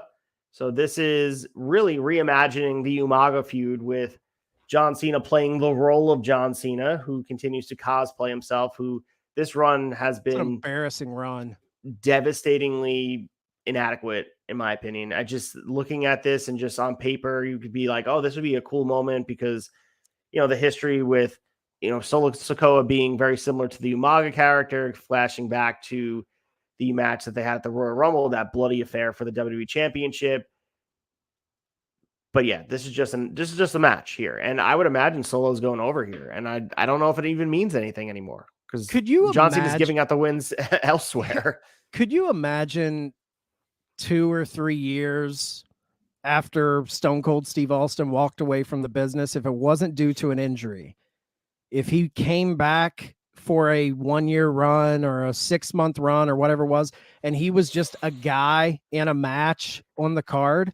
That's what it's mind-blowing that they call John Cena the GOAT. He reigned supreme in this company for a decade. And now when I look at these cards he's on, he's a jag, just another guy. It's wild to me that Cena is in this position. Like, I get maybe they can't commit to him because, Hollywood and he could leave at any moment. I kind of get that. But at that point, it's like, and maybe there's something to be said that Solo is kind of getting this rub. But for me, like, they stuck him in that Mania match against Austin Theory. And what did Austin Theory gain from that rub? I feel like he gained nothing. And yeah, no. And with Solo, I feel similar. Like, yeah, you beat Cena, but Cena doesn't feel like John Cena anymore. No, not at all. And I think as we watch Cena's run here, whatever he's doing, it just feels hollow. And I think, like I said before, I made the joke, John Cena playing the role of John Cena, but that's what it is. It's just him tapping into what he believes he used to be because it's just not there anymore. Maybe he's just too removed from it. But yeah, I don't think it means anything, unfortunately. I don't see Solo Sikoa gaining anything from this, even if he wins. And I don't see Cena really doing much going forward because he just continues to be overexposed. I think back to the pay-per-view where he was doing the interview dressed as like a nerd with high-waisted jeans. What are we doing? Right, dude. What? He feels like a caricature of himself. It's crazy.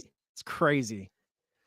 So we also have Cody Rhodes versus Damian Priest. And since Damian Priest is one half of the tag team champions, there will be no tag team championship match, you can imagine, unless there is a title change tonight or on Friday. But Friday SmackDown is already taped. So WWE not featuring the tag titles? Wow. And also, unless Gunther loses the IC championship tonight, there won't be a title match with Gunther booked here because Gunther is booked on the U.S. house show on the same day as Saturday, November 4th. So he won't be traveling to Saudi Arabia with them. Yeah, I mean, Cody's winning, right? Yeah. Unless it's some sort of like shenanigans and he loses due to interference. I feel like Cody wins. I would imagine Cody wins, but my concern mostly is just like this feels like a match would be on Raw building up to the bigger match at a pay-per-view, and that's what they've done here, where Cody's main story right now is with Jey Uso, teaming with him, taking on the Judgment Day, and like it's backwards. You lose the tag titles on Raw, and then you have a one-off tag team match at the pay-per-view. Like it just seems backwards. Yeah.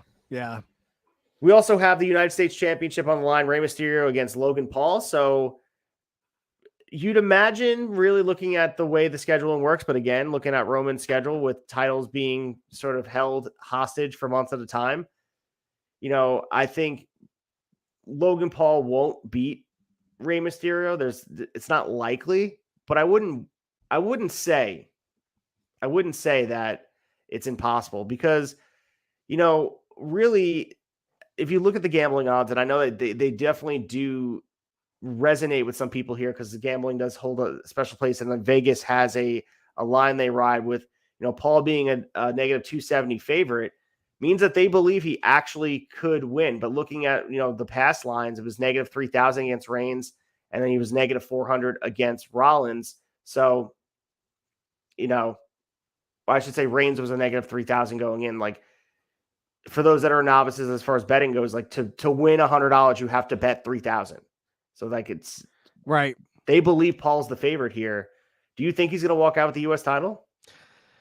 I think the two most unpredictable matches on this card is the Rey Mysterio Logan Paul match and the match we haven't spoke about with Io Sky and Bianca Belair. I think those are the two that have the most opportunity of something, titles changing and not knowing how to really pick the match. I think Logan Paul wins here.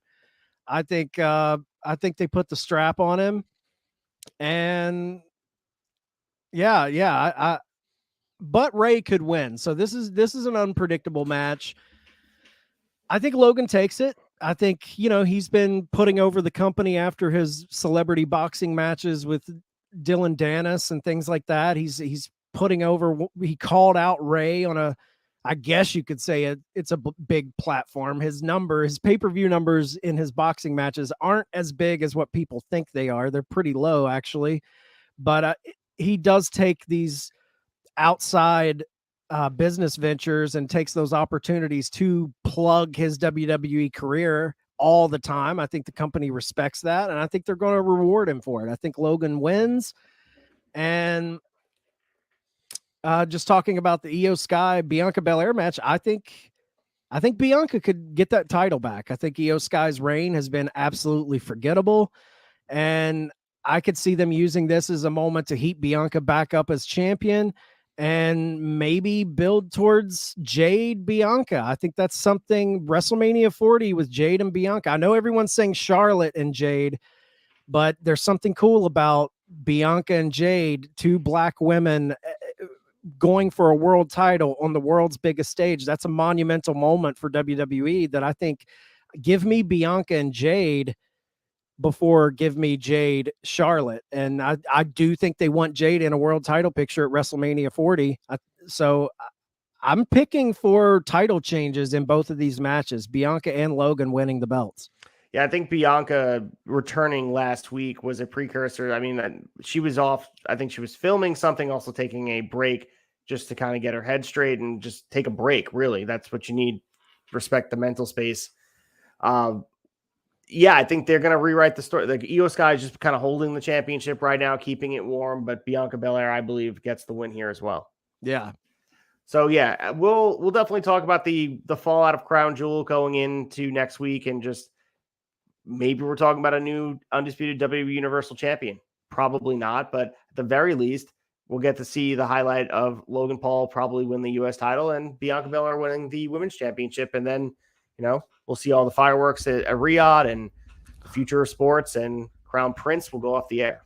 Yeah, and I know, maybe this preview had a bit of a negative spin on it from my perspective, but wrestling is, as long as there's a big event with big matches, I mean, we're wrestling fans. We're going to be there. We're going to be tuned in. Any weekend with a big event is a good weekend for a wrestling fan. So I'm going to enjoy it. I'm going to sit down. I'm going to watch how it all unfolds, but I don't have much hope that I'm going to be shocked coming out of this event with some big monumental change. I feel like all the fans, all the diehards kind of see what they're probably going to do. So I'll be interested when we come back to talk the fallout of it, if we are kind of eating our words in any way. With that being said, let's get to the quick hitters and talk about all the other news in pro wrestling. Quick hitters.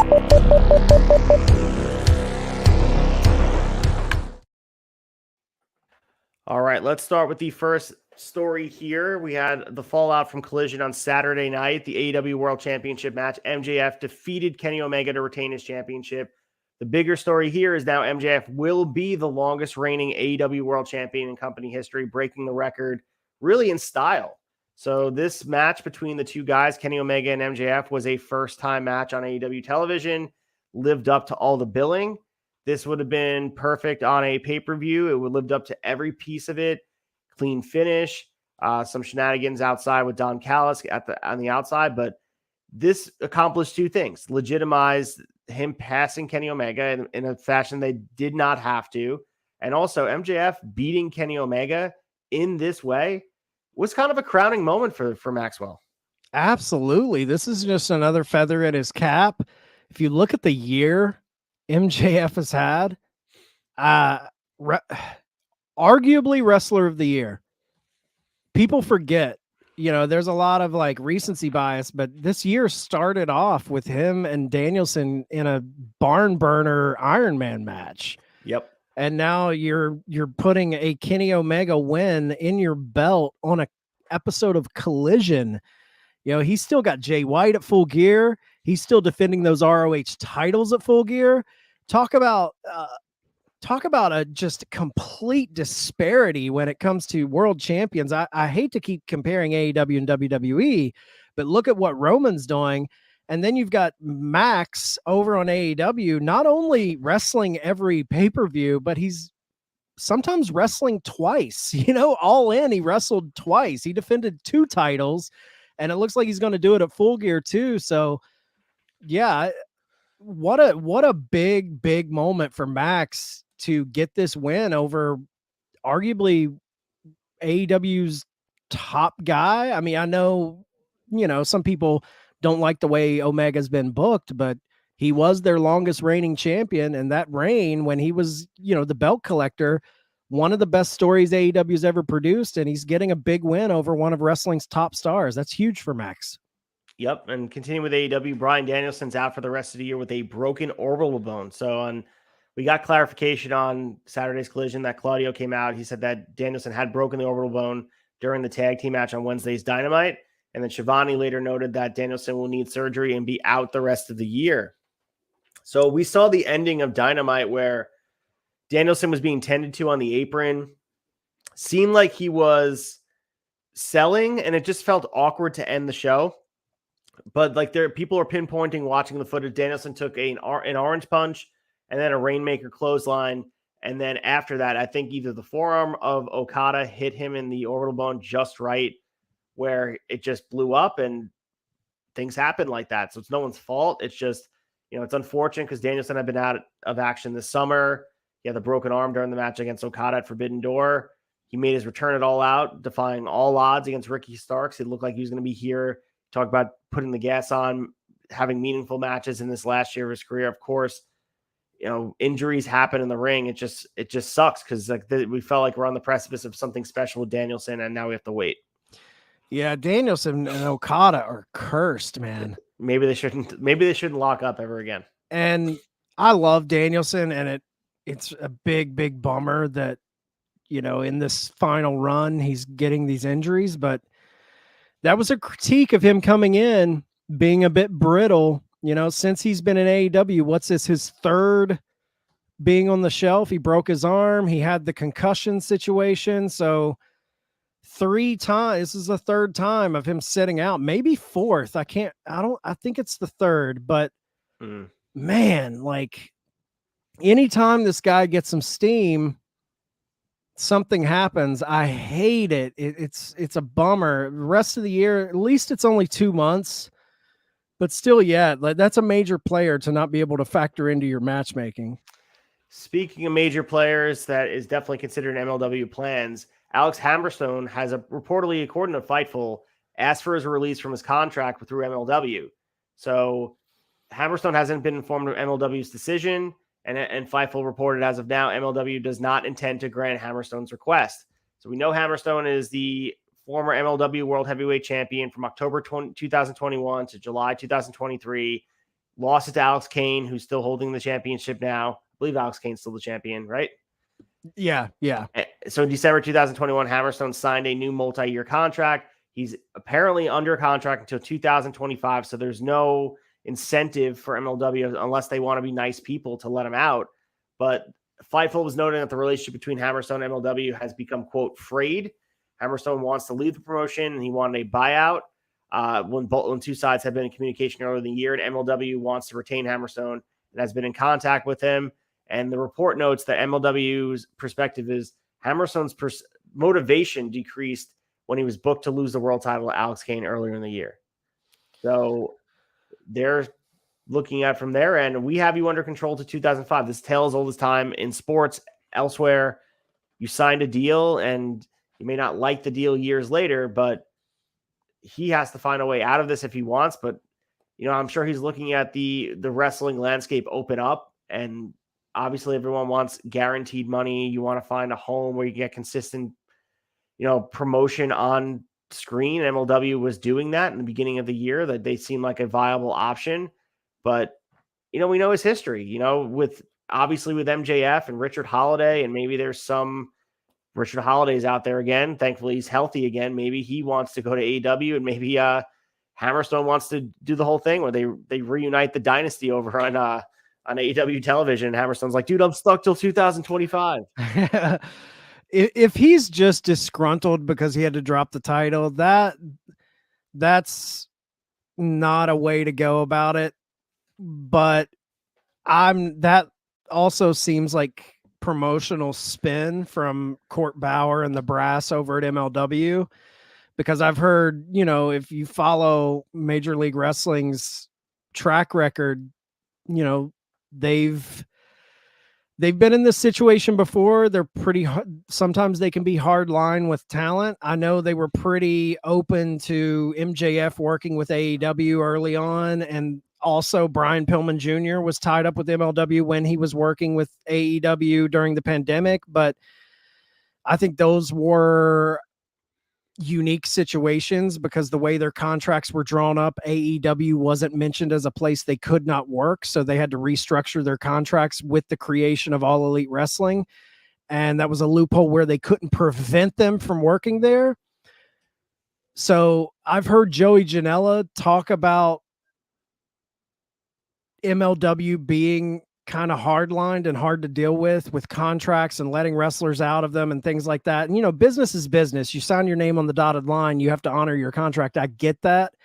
But at the same time, if you have a disgruntled talent, what good is it to keep them? Just cut them loose, let them go. I like Alex Hammerstone. He's got the top guy look, and someone like him over in TNA Impact, man, that would be a big get for them to throw him in the mix with the Alex Shelley's and Josh Alexanders of the world. But hopefully it all works out and both sides come to terms and find out a way to make this work where everyone's happy. But from my perspective, I always kind of side with the wrestler for the most part, and I hope Alex Hammerstone gets something that makes him happy. So we had an event in Vegas for New Japan Pro Wrestling called Fighting Spirit Unleashed, and we had some title matches here. Most notably, Shingo Takagi won the Never Openweight Championship from Tama Tonga in the main event.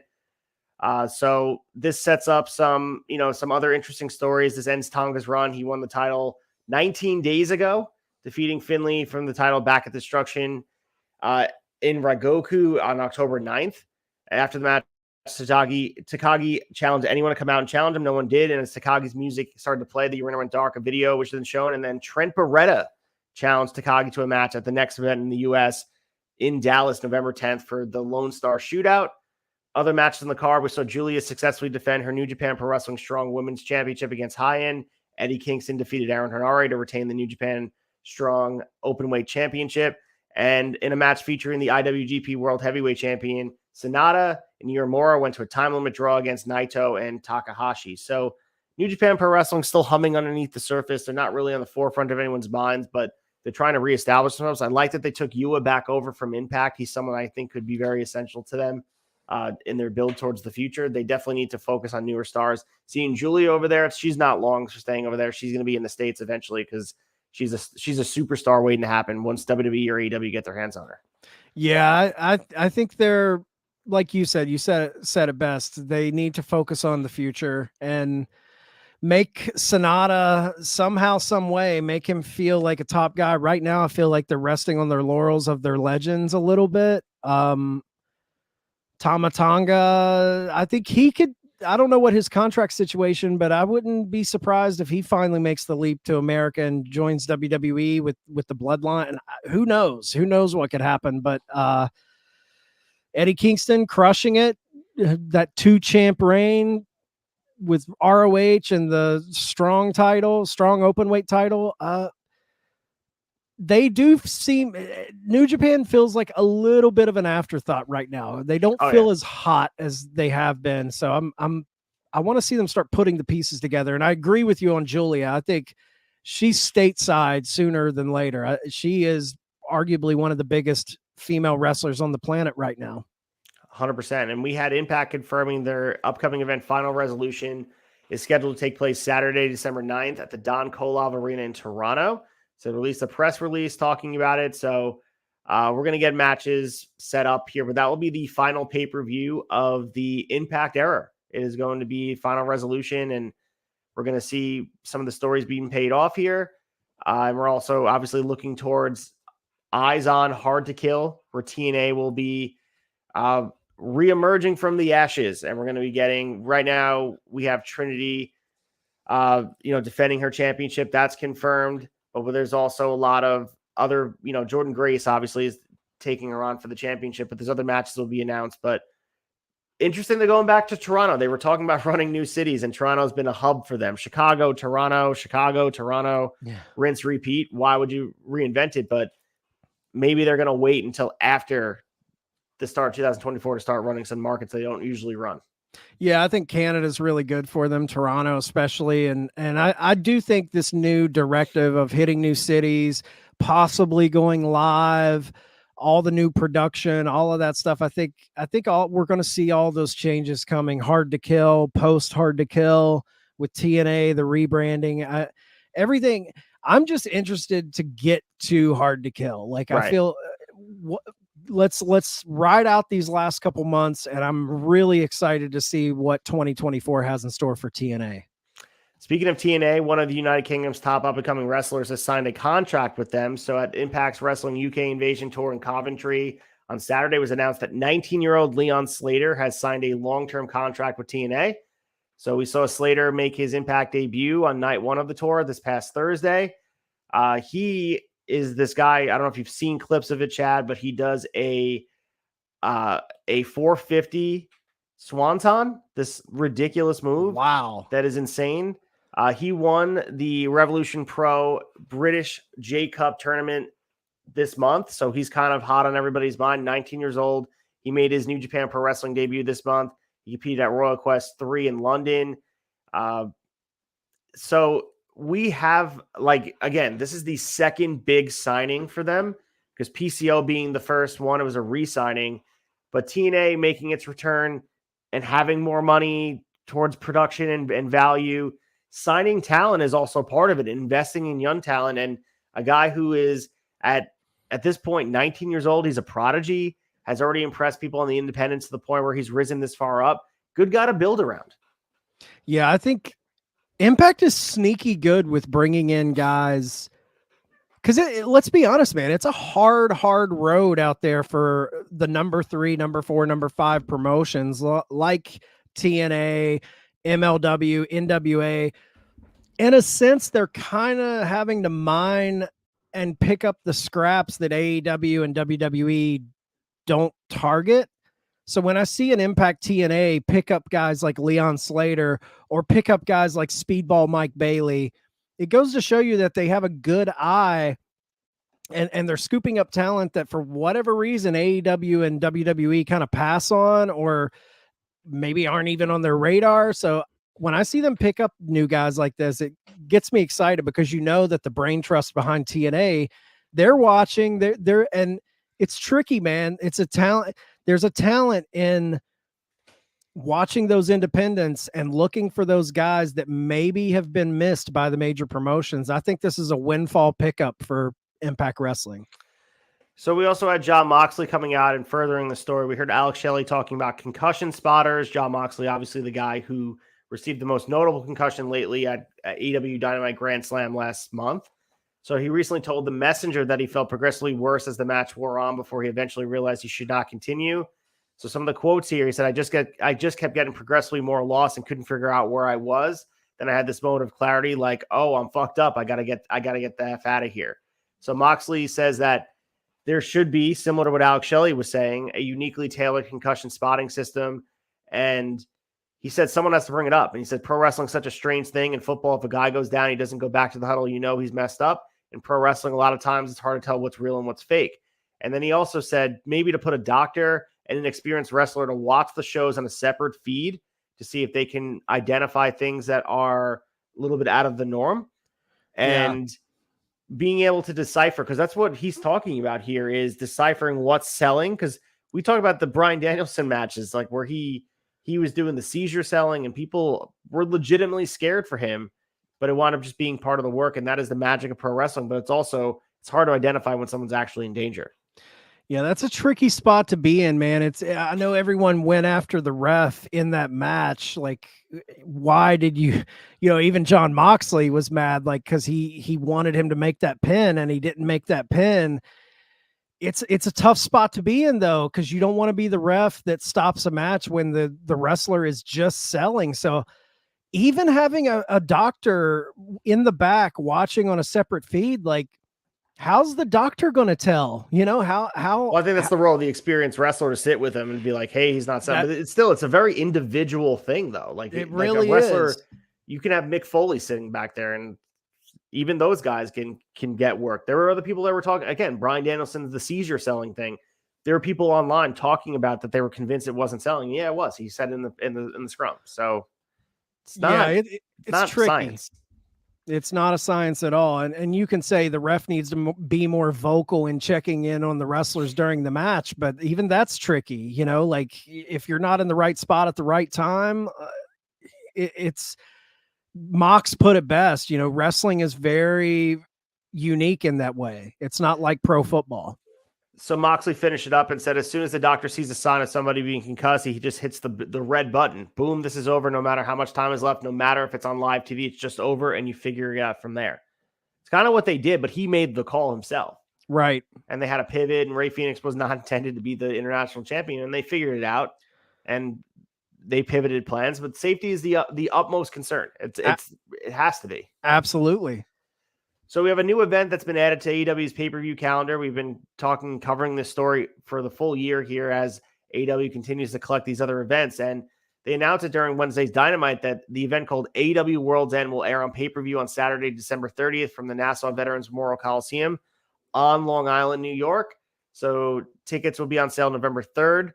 And yeah, this is, we saw a while back that they had applied for the copyright and trademark of World's End, not knowing what they were going to use it for. So now that gets some explanation. We saw the same thing with Wrestle Dream, but this will be the first AEW pay-per-view held in New York.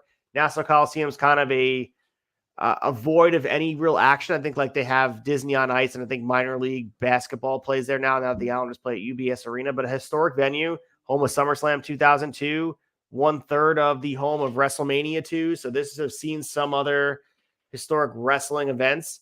Most notably Brock Lesnar winning the championship from The Rock. I was live in the building. The return of Shawn Michaels. This is going to be cool. I don't believe I'll be able to go to it only because of my scheduling. It is a holiday weekend, but really awesome to see Long Island getting some love here for the AEW pay-per-view rotation. I like the name too. World's End. Good pay-per-view name. I think there's a lot of people circling this because it is in MJF's backyard. It is supposedly his last match with AEW before his contract ends. So I'm wanting to know how that's going to play into the booking of this. Who's that match going to be against? We got Jay White right now.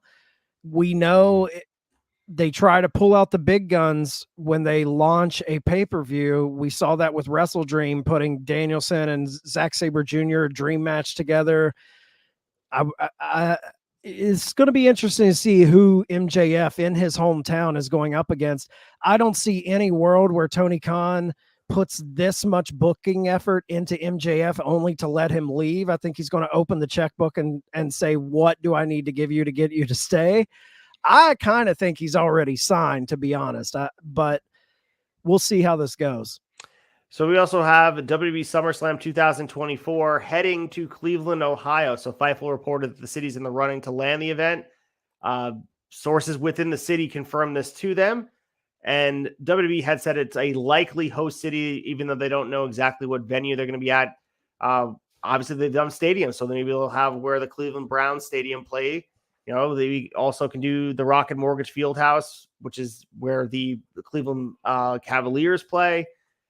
So I think at this point, the main story here has been tied with the site fees paid by governments to bring the events in. And that's been really clarified here with the St. Petersburg Clearwater Florida Tourism Board revealing how much they spent to bring them in. Unsure about what Cleveland has spent to bring in SummerSlam, or even what, we're going to see Philly that they brought in for WrestleMania. But we had this Florida Tourism Board say that they spent $500,000 to bring in the 2024 Royal Rumble to Tropicana Field. And the company received nearly $3 million from the Welsh government for the Clash at the Castle last year. And we also got $1.8 million from the Puerto Rico government and Backlash in May. So you'd imagine that this is where they're going. You want WWE to come to your town, you have to convince them financially.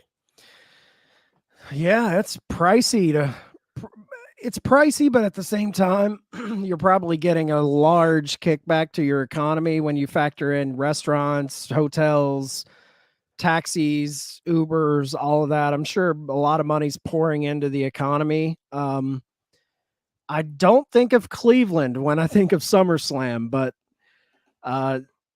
Cleveland, good city. We'll see how it goes. That's like when they did, I think AEW did like the Beach Break show or something Cleveland. In Cleveland. Yeah. Yeah. And then they made the joke, start trying to find a beach in Cleveland. Right. But we have an update on Randy Orton's WWE return, and it looks to be about a month away. So due to the back injury, we know that Orton's been out since May 2022. He had that back fusion surgery we covered last week and all throughout this year. So it looks like Dave Meltzer had confirmed in the latest Wrestling Observer newsletter that Survivor Series is the suggested time frame for Orton's return.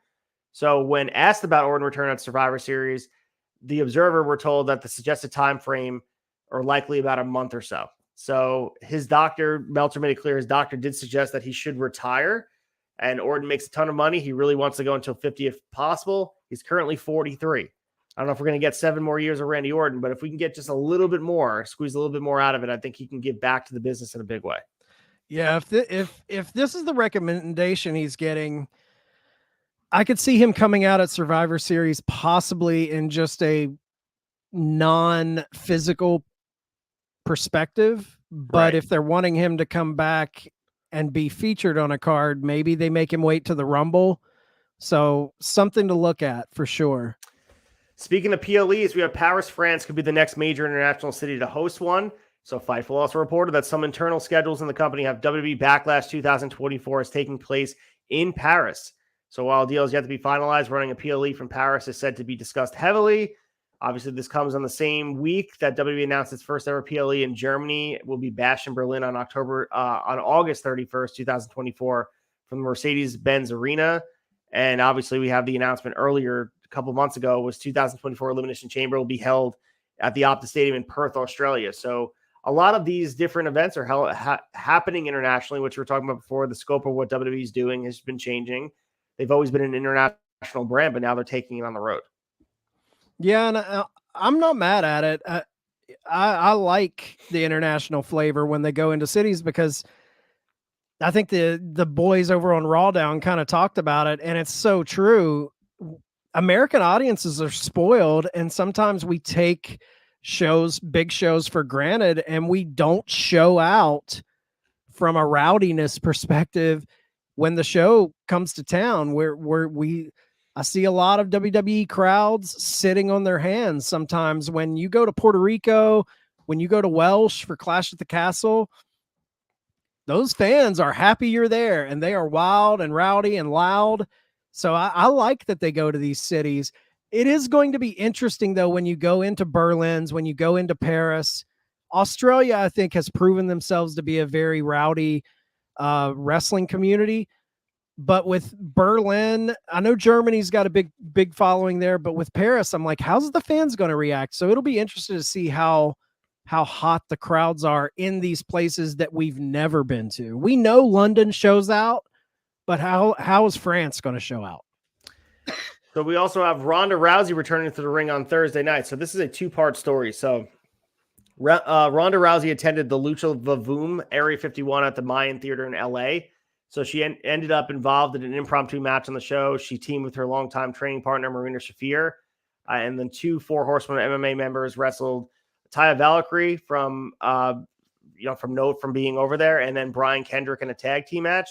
So Rousey picked up the win by making Kendra tap to an ankle lock. Everyone's thinking this is just a fun thing here where it's a one-off. But she tweeted, Lucha Vavoom was honestly the best Lucha burlesque hybrid show I've ever had the pleasure of jumping into unannounced. Anyone who doubted me and Marina Shafir could make magic in a ring is an idiot. Thank you for the talent, for being down to get down with us. So this was, a one-off thing. And then we saw the announcement yesterday on Sunday. The UFC Hall of Famer, former WWE star, will make her Wrestling Revolver debut at the show in LA on Thursday, November 16th. The event's named Unreal. So her end of a wrestling career has been greatly exaggerated. Seems like she wants to send it on an independent scene at this point, which is unreal because I don't think anyone had that on their bingo card for this year. So we saw her end her career in WWE at SummerSlam this August with the program with Shayna Baszler. We thought she was riding off into the sunset, but looks like she wants to really give back to the wrestling business, and most notably Marina Shafir, and like have fun doing it. And it seems like she discovered doing it independent could be a lot of fun and probably lucrative for her as well. Yeah, and it's reports like I thought she was done with pro wrestling, so this is very interesting to me, and it's going to make fans online really start. Is she going to go to AEW? I don't want to see that. I'm not a big fan of Ronda Rousey in wrestling. She's a star though, and Tony Khan, if Marina Shafir is under contract with All Elite Wrestling, I don't think something like that's off the table. If she is wanting to wrestle a little bit, she would have a lot more freedom in AEW to come in and make, a couple appearances on big shows. Who knows? You got World's End. What's a bigger splash than bringing her in? I don't want to see it happen. I'm not sure if it will happen. Maybe this is just her kind of having fun on the independents, but something to watch for sure. So we also have some stuff happen overseas. As we mentioned, Impact is over in the UK for their Invasion tour. So we saw Alex Shelley miss Friday's Turning Point event in the UK, and then he followed up by missing Saturday's tapings as well. So apparently he's dealing with what is, a calf injury. Shelley was backstage at Turning Point. He said to be, quote, really badly limping, and the Impact World Champion was also frustrated about being unable to wrestle. So it's a pulled muscle in the calf. He is the world champion, so it's not a good thing. Good for Impact is that they've recorded a lot of stuff in bulk. Like he already wrestled John Gresham. That's going to be airing on TV in the coming weeks. They already have stuff set up. As you mentioned, they're looking towards January Hard to Kill. So it's almost like they're punting the rest of the year, and he has like 3 months to heal up. Yeah, and I think they've got enough going on in the company right now where if he needs to take a little time off to heal up, he's your world champion. Just make sure he's healthy for Hard to Kill. We also have Mark Briscoe. He made his return to AEW TV on Rampage. So Kip Sabian was in the ring running down Philly, talking about their sports teams, and then Briscoe made his return. Sabian confronted Briscoe. He was quickly taken out. As we know, Briscoe's been out of action since July with a knee injury that required surgery. He was set to challenge Claudio for the ROH World Championship at Death Before Dishonor. And then just days prior, they had to pivot and figure out a way to get someone else in. I believe it was Pac that came in and lost to Claudio. So we'll see what happens with Mark. Do they reheat him up? Do they get him back to the top of the ROH thing? Are they going to do stuff again with the Jeff Jarrett faction? Not sure, but nice to see Mark Briscoe healthy and ready to go. Yeah, I love seeing Mark back. I think depending on how he's feeling, his health and all of that, like how well he's rehabbed from that injury, I'd love to see him heat him back up and give him that ROH world title at some point. I mean, a Mark Briscoe, Eddie Kingston program would be a lot of fun. So we also have this WWE documentary that I referenced earlier in the show that called Superfan, the Story of Vladimir. So it's available to stream on Peacock, aka the WWE Network. And the documentary focused on Vladimir Abozid, which is a passionate WWE superfan based in New York City who became known to the wrestlers sitting in the front row. So he is the first of a kind. Like we have guys that are with different intentions, not just the love of pro wrestling, maybe self-promotion. We have Frank the Clown, the Brock Lesnar guy. I think like the Nickelodeon face guy. I mean, even go back to the ECW days with the Hat guy, Howard Stern guy, all those other guys, super fans. So this documentary was originally announced in 2021. It was supposed to come out that summer. but it wasn't released until now. But apparently, like with some of the other stuff and people changing hands of who's responsible for promotion, that things were canceled, reworked, and like this was on the cutting room floor. So people were very excited to see the light of day. It's a short 37-minute documentary. Vladimir's still alive and well, and he's still going to wrestling events, and seeing him talk about it, and people talk about all the misconceptions about how everyone thought he was Vince's trainer and how they thought he was getting his tickets because he was training Vince or he worked with WWE because he's in good shape. And he was just talking about getting the tickets and saving his money and being a super fan and interacting with the talent. It was pretty cool. Yeah, I love seeing little stories like that in pro wrestling. A little highlight to one of the big fans of pro wrestling and its history. It's very cool. So we have Heath right now is a free agent. So according to Fightful Select, a longtime veteran is no longer under contract with Impact, and he's free to meet with other companies. So we'll see if he stays with Impact. We've seen some guys float in and out. You know, he is a veteran presence on their roster, but I think at this point they're restructuring what their roster looks like, and he really hasn't had a meaningful place outside of just, I mean, he was teaming with Rhino, and he also had some matches he's helping put over the younger talent. I would say the door is probably always open, but I wouldn't say he might be a priority as cruel as that might sound. I don't know if he's a priority for Impact moving into TNA. No, and I think someone like Heath, you know, he's kind of in a spot like he was in WWE. He was kind of not being used, and he was in that big massive layoff that they did during the pandemic, I believe, and he goes to Impact, and he had a decent little run, but he's kind of in the same boat where he's not really being used in a certain way. And I think someone right now, the landscape's good for a Heath, because I think Heath goes to say an NWA. They've got this new CW deal. I think Heath in NWA becomes a top guy. And that's not saying anything about NWA's roster, but I think Heath could come in and do something for NWA and CW. With that being said, let's get to Dave's raves and talk about his match of the week and performer of the week.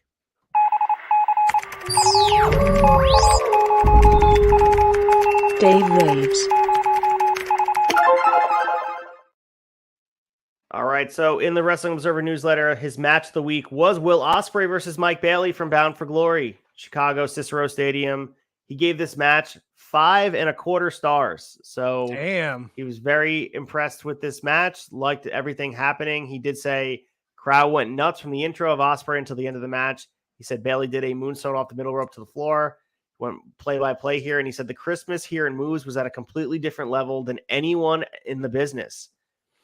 High praise. I know Bailey quoted the Wrestling Observer newsletter and put it on his Instagram and said how proud he was to have it here, and really proud for what TNA is getting and hoping this match brings some eyes to the product. Of course, his performer of the week was both Will Ospreay and Mike Bailey. So shout out to this match. If you haven't seen it, check it out. They actually aired it on, they did a recap show for Bound for Glory, I guess, because the tapings weren't ready to go yet. So they played this match, parts of this match. They played the Alexander and Shelley match in full, but they showed some of this match. I'd recommend buying the pay-per-view and checking it out because this match is worth it. Yeah, I know we always kind of take up for Dave because there's so much fan heat towards Meltzer, probably based off of, all of the Conrad people always trashing Dave. And look, this is one guy's rating system. It's not the end all be all, guys, but he's been doing it for a long time. And I think it does hold a little bit of weight just from Dave's point of view and Dave's perspective and how long he's been doing this. So I always like looking at the rating system. I don't take it sometimes he doesn't rate a match right, but the thing I love about Dave having kind of eyes on his rating system is it puts eyes on the guys that maybe aren't getting it otherwise. The fact that Mike Bailey was in the match of the week and got a star rating like this, Ospreay always gets the love. That's to be expected. But with Bailey being in this match with Ospreay, I think it brings a lot of attention to Mike Bailey, and I think it brings a lot of attention to Impact TNA, and that's good. That like you said, Ace, maybe that'll get fans who subscribe to the Observer who maybe aren't watching Impact TNA. They were like, oh, damn, they're putting on matches like this. I want to tune in. Yeah, so the ending saw Ospreay hit a Styles Clash, which popped the crowd, obviously, Bound for Glory with the history of AJ Styles. Hit the Storm Driver, which was a move that caused a lot of controversy when he hit it on Kenny Omega at Wrestle Kingdom, but this one was a little bit more polished and not landing directly on his neck. And then finished it off with the Hidden Blade, and then got the pin after the Stormbreaker. So offense, as he said, crisp. It was just absolutely just two styles of guys moving 1,000 miles an hour, but made sense. And again, couldn't say enough nice things. We've been on Mike Bailey since I've started the Tavern. We've been talking about him. GCW, he's the winner of BOLA with PWG. Like, this guy is the real deal. It's so nice to see him getting the flowers he so badly deserved. Super legit. Super legit. All right, let's get to the week ahead and preview what's going on in the rest of wrestling. The week ahead.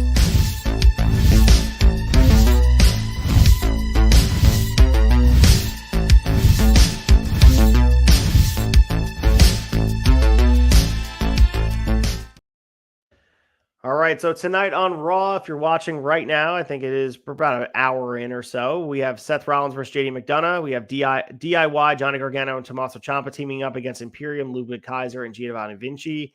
The Tricker Street Fight, Natalya versus Chelsea Green, Dominic Mysterio versus Ricochet, and Xia Li versus Candice LeRae. So some cards here. This is, by all intents and purposes, the go-home for Crown Jewel because they taped SmackDown already. So not a lot catching my eye. I do like that they're having Gargano and Ciampa team up on the main roster. It's really a barometer of who's actually in charge of the booking here. It's Trips. Yeah. I love that DIY is kind of being brought back together. It was one of my favorite tag teams in NXT during their heyday. I mean, their matches with the Revival were incredible. So it's fun to see DIY back on the main roster, I should say. On Tuesdays, NXT Halloween Havoc Night 2, we have the NXT Championship being defended, Dragunov against Carmelo Hayes. The North American Championship on the line, Dom Mysterio defending against Nathan Frazier. The women's tag titles, Chelsea Green and Piper Niven defending against Thea Hale and JC Jane. NXT Women's Breakout Tournament Finals, Kalani Jordan versus Lola Vice. A TLC match, or I should say TLS match, Tables, Ladders, and Scares. Angel and Umberto versus the Creed Brothers.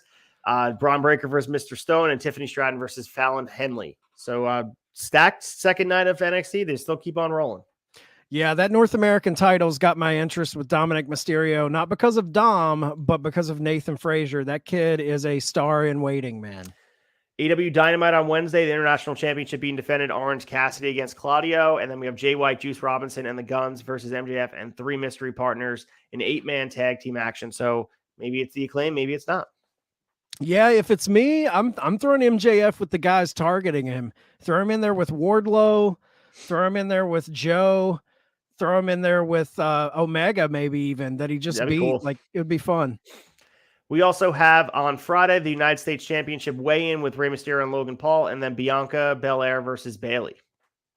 I wonder if shenanigans happen at the weigh-in. I'm sure something's going to happen there. They're going to get physical.